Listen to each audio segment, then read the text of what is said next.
Nós já fizemos aqui 5 vídeos falando sobre Nefesh e Psirré, as palavras originais da Bíblia, que foi traduzida ou foram interpretadas, né?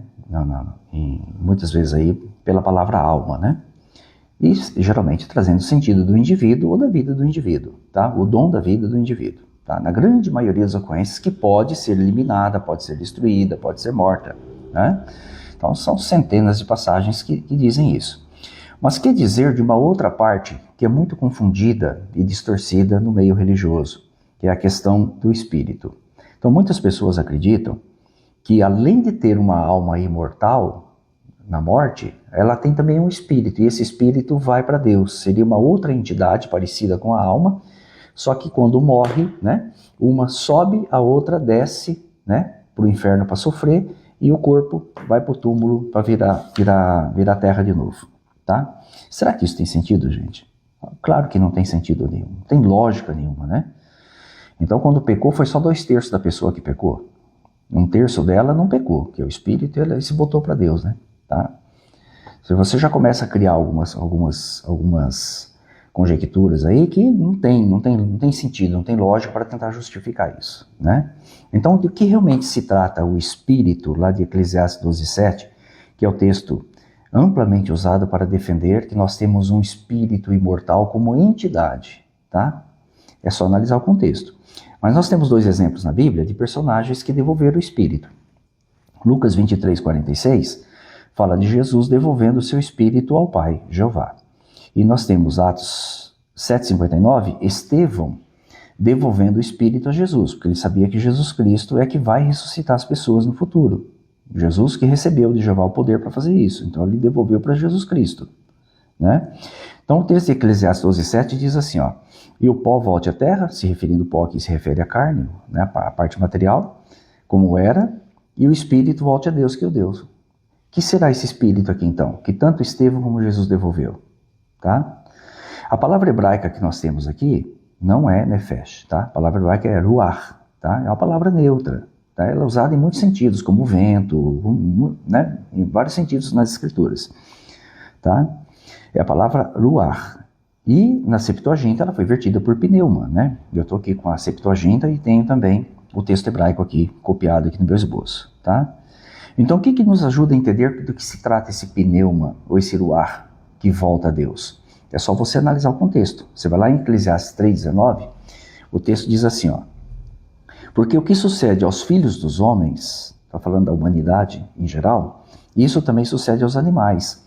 Está falando de toda a raça animal em geral. Não importa se seja o selvagem ou os domésticos que você tem, como eu tenho também, gosto demais, né? Ele sucede a mesma coisa.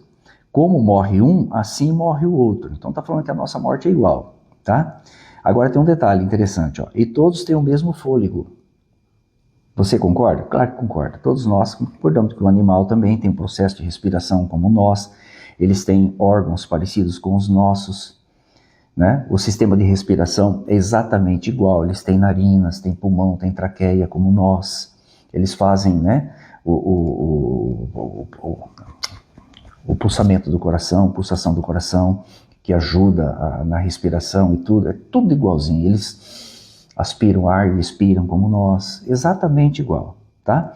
Então o texto está dizendo que todos têm o mesmo fôlego. O fôlego aqui, a palavra hebraica é ruach, é a mesma de Eclesiastes 12:7, entendeu?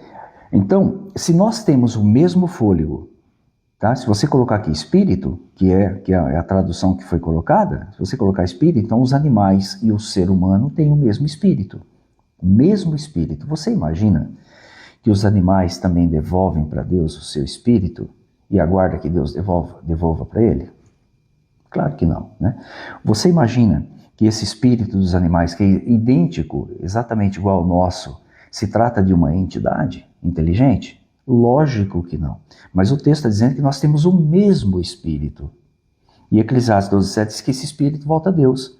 No caso dos humanos, é por conta da esperança da ressurreição. Porque Jeová é a fonte da vida, do fôlego, de tudo mais. É Jeová que nos faz viver. Jeová nos cria e nos faz viver. Então, quando diz que o Espírito volta a Deus, se trata do fôlego vital que nós temos ativo no nosso organismo que Jeová é a fonte, e só Jeová pode devolver por meio da ressurreição, obviamente. Tá? E diz que os animais têm o mesmo fôlego, o mesmo espírito, ou o mesmo ar, ou o mesmo pneuma. E aí, como é que faz? Perceberam, gente? Então é só a gente analisar o contexto, você vai entender e você não vai cair nas armadilhas, né, nas garras do sistema religioso que inventou um monte de coisas aí acerca dessa crença, né, confusa, né? Uma pessoa pecou, uma parte vai para o céu, outra vai para o inferno, outra vai para o túmulo, né? Isso é uma confusão. Uma pessoa, olha, sinceramente, uma pessoa inteligente não tem como acreditar nisso. Uma pessoa realmente inteligente, que ama a verdade, ela não vai acreditar numa história dessa, né? Isso é história, é conto da carochinha isso aí, né? Isso é mais mentiroso que a história do Papai Noel, né? Tá? Com todo respeito a quem gosta dessas coisas aí, né? O texto de Eclesiastes 3,19, quando se fala do ruach, né? Todos têm o mesmo, ali coloca o mesmo fôlego de vida. Olha lá. Então o espírito que se refere ali, que volta a Deus, está falando do fôlego de vida. Fôlego de vida é uma entidade? Não, gente. A edição pastoral coloca sopro vital, tá? A Bíblia anterior que eu citei é a Almeida século 21.